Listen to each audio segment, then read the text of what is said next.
stokinetnya terlebih dahulu. Iya. Ukur stokinet. Ada di metakarpal, jangan metatarsal. Kira-kira ya 2 atau 3 ya. Kita bikin potongan 4 cm dengan cara diberi membuat potongan kayak garis segitiga seperti ini. Nanti untuk tempat keluarnya jempol. untuk jempol. Keluar. Pemasangannya digulung keluar. Nah, kan? Oke, kemudian kita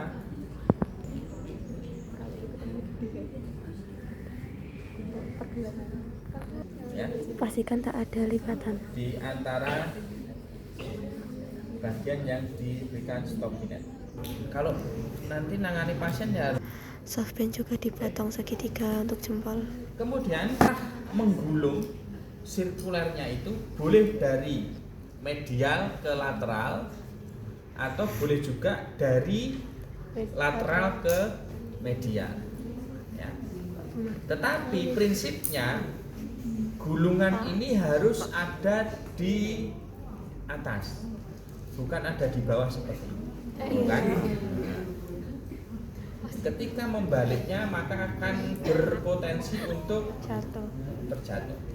Nah ya, pegangnya seperti ini, ya, bukan begini.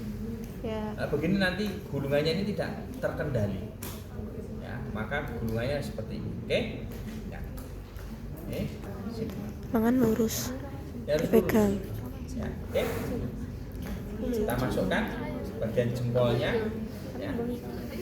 Kemudian kita gulung ya, di bagian tangan. Setelah itu pada bagian wrist, ya. Kemudian bagian tangan, kemudian pada bagian wrist. Oke, kalau sudah 2 kali gulungan, kita boleh naik ke atas.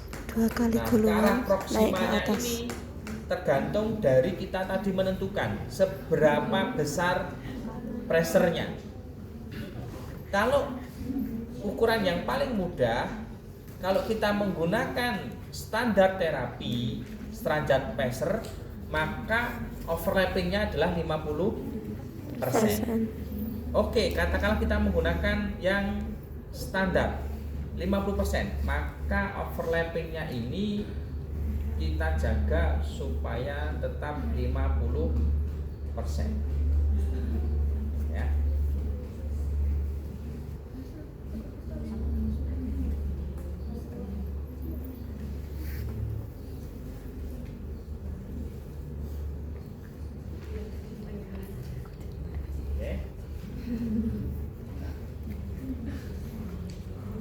Kayak mantan. Kalau ternyata Kayak mantan. kok kayaknya paddingnya kurang tebal lagi ya, kita boleh menambah. Ya, katakanlah kita ambilnya Nambahnya langsung boleh di dari wrist. tangan, boleh dari wrist. Ini Jika kurang. kita tinggal naikkan.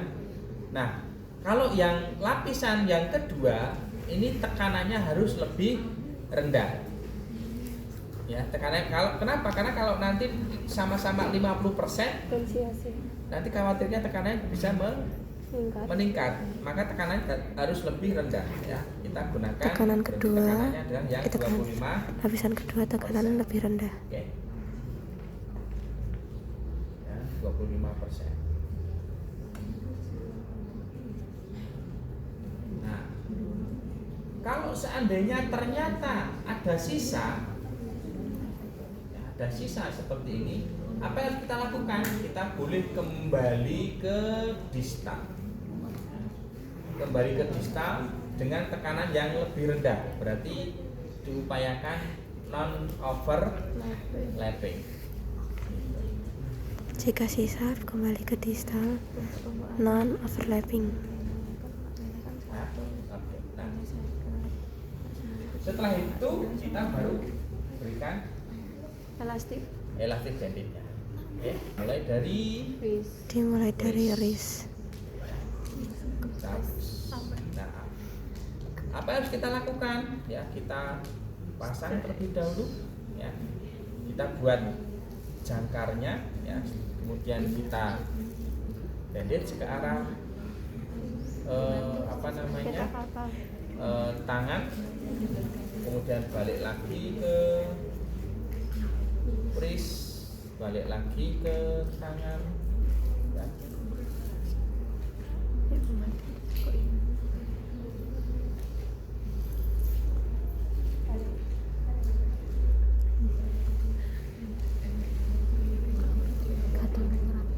Oke, kalau sudah kita mulai merambat ke atas, ya, kita bikin tekanannya ya 50%. Oke. Nah, kalau kita tidak perlu men-stretch banditnya, cukup dengan cara kita merapikan ini akan membuat bandit itu akan menekan sendiri. Ya. Buat bandit menekan sendiri. Oke, kita sambung.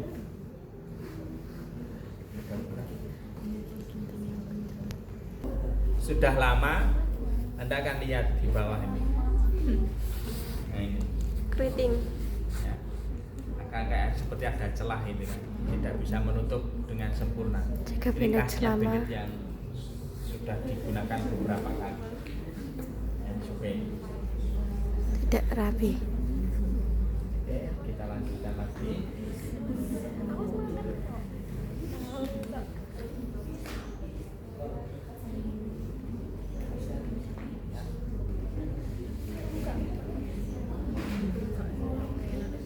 Dan kalau sudah sampai atas, ya kita bisa Kembali lagi.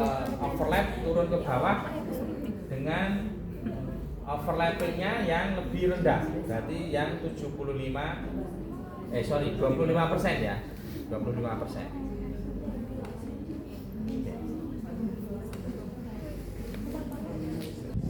Untuk menambah tekanan lagi,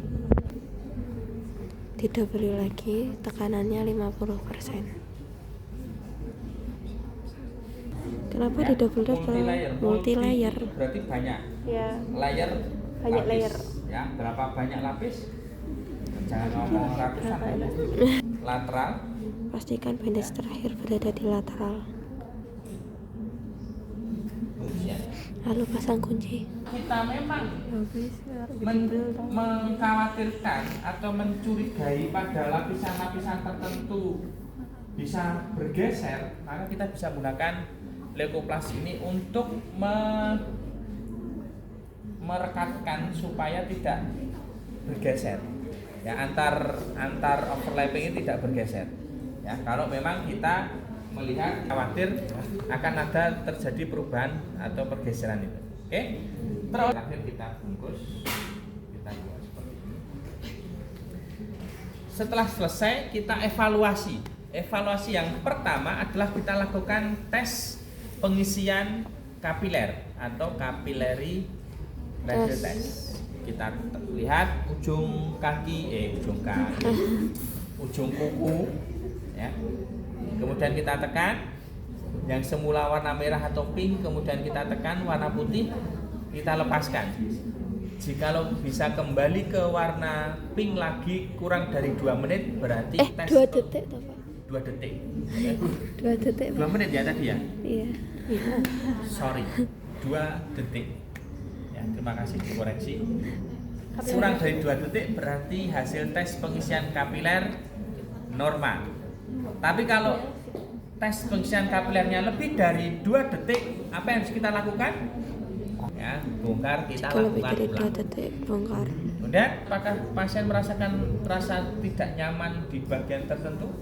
Tidak. Setelah itu kita tes lagi, ya. Pastikan tekanannya dari distal menuju ke proksimal itu tekanannya yang paling tinggi adalah tekanan di bagian distal. Semakin ke proksimal tekanannya semakin berkurang. Oke? Sampai sini bisa dipahami? Ya. Kita cek. Oke? Ya. Ada pertanyaan?